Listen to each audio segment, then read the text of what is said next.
A heavy sledgehammer swings. Crack, concrete shatters. Beneath the basement floor of a quiet suburban home lies a wooden chest. It doesn't contain gold. It contains a past that was supposed to stay buried. A man stands over it, blood dripping from his knuckles, breathing in the scent of cordite and leather. 77 people dead in a single night. Not because of a war, but because of a choice.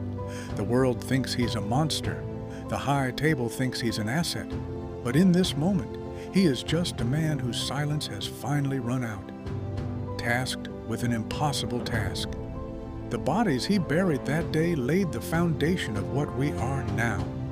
The air is cold. The tension is lethal. No shouting, no screaming, just the sound of a match striking in the dark. Let's reset. 2014. A man loses the only thing that tethered him to humanity. Helen is gone. The house is empty. There is no dialogue. For the first 20 minutes of his story, John Wick barely speaks. This is the psychological root, the power of the void. When you are at your lowest, the world expects you to complain. It expects you to beg for sympathy. But Wick chooses the most dangerous weapon in the human arsenal, absolute silence. In psychology, this is the gray rock method taken to a lethal extreme. By becoming uninteresting, unresponsive, and silent, you deny your enemy the emotional fuel they need to burn you. Then comes the first spike, rejection. Iosef Tarasov walks into a gas station. He sees a 1969 Mustang. He sees a man he thinks is a nobody. He offers money. Wick says no. Iosef insults him in Russian. Wick responds in perfect Russian, then falls silent again. This is the tactical error of the weak. They think silence is submission. They think because you aren't barking, you don't have teeth. Iosef breaks into the house. He kills the dog, the last gift from a dying wife. Before we continue this descent into the underworld, if you're finding value in this psychological breakdown, hit the subscribe button and like this video.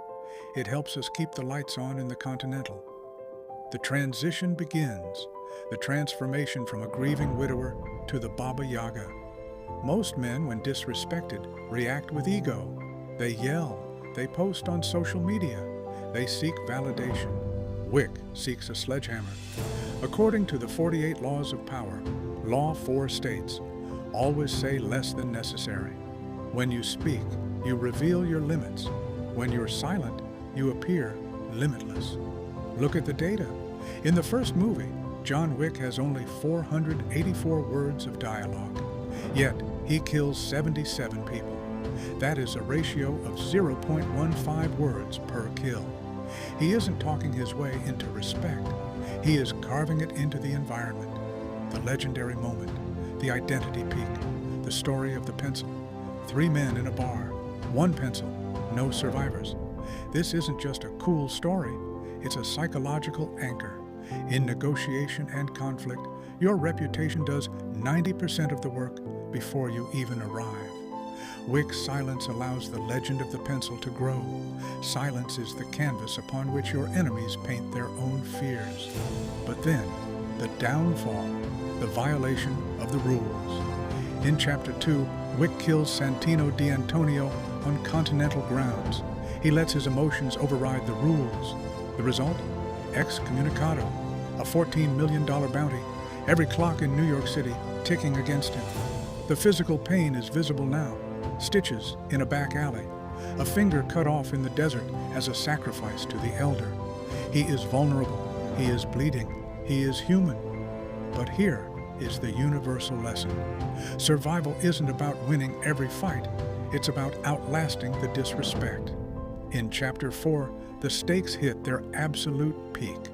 209 minutes of cinematic tension, 299 total career kills.